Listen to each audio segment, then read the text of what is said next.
Hi, இன்றைக்கி நம்ம பார்க்க போகிற டாபிக் வந்து சைட் வேர்ட்ஸ் ஸ்டெப் 3. இதில் வந்து 2 ஸ்டெப் ப்ராசஸ் இன்வால்வ் ஆகிருக்கு. நேமிங் ஹவுஸ் ஹோல்ட் ஐட்டம்ஸ் இது எப்படி நம்ம டீச் பண்ண போகிறோம் குழந்தைங்களுக்கு. ஸோ ஃபர்ஸ்ட் வந்து வீட்டில் இருக்க எல்லா ஆப்ஜெக்ட்ஸையும் ஒரு ஃப்ளாஷ் கார்ட்ஸில் குட்டி குட்டியாக எழுதிட்டு வச்சுக்கோங்க. 10 days வந்து டேபிளில் வச்சு அக்ராஸ் த டேபிள் வச்சு சொல்லிக் கொடுங்க குழந்தைக்கு.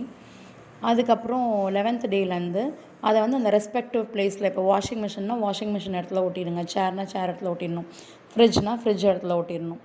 ஸோ அந்த மாதிரி ஒட்டிட்டு சொல்லிக் கொடுக்க போகிறோம்.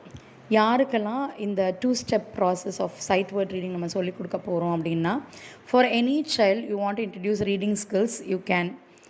And especially for children with delayed developmental milestones, delayed speech and language, children with autism spectrum disorders, children with ADHD, இவங்க எல்லாருக்கும் யூஸ் பண்ணலாம். ஏன்னா ஆல்ரெடி குழந்தைங்களுக்கு ஒரு டிலே இருக்கும்போது, ஸ்பீச் அண்ட் லாங்குவேஜில் டிலே இருக்கும்போது அவங்களுக்கு ரீடிங்கும் ரைட்டிங்கும் டிலேடாக இருக்கும். ஸோ அதனால் அது வந்து ஏர்லி ஸ்டேஜ்லேயே நம்ம ஆரம்பிச்சிடலாம்.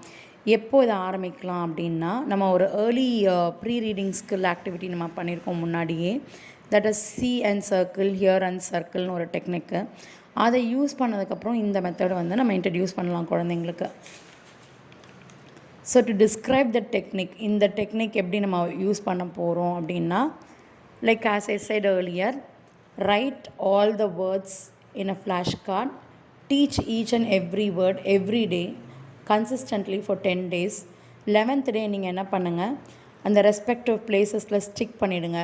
Like door, open door, key, bed, chair, stool, washing machine, dining table, oven, curtain அப்படின்னு ரெஸ்பெக்டிவ் பிளேசஸில் ஓட்டிட்டு 11th day onwards make the child to start using the word whenever the child uses the respective object. இப்போ washing மிஷினில் போய் குழந்தை துணியை போடும்போது washing மிஷின்னு படிக்க வச்சுட்டு துணியை போட சொல்லுங்கள், துணியை போட வைங்க. இந்த மாதிரி சேரில் உட்காரணும் அப்படின்னும்போது குழந்தைக்கு சேர்ன்னு அங்கே படிக்க வச்சுட்டு உட்கார வைங்க குழந்தைக்கு. ஸோ இப்படி பண்ணும்போது என்ன ஆகும்னா, ஒரு 10 days நீங்கள் இப்படி சொல்லிக் கொடுப்பீங்க.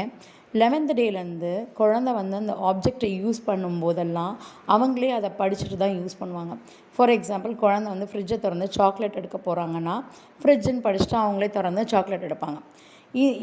இதுக்கப்புறம் என்ன ஆகும் அப்படின்னா, the child will start developing a habit of reading words wherever or whenever the child is seeing a word.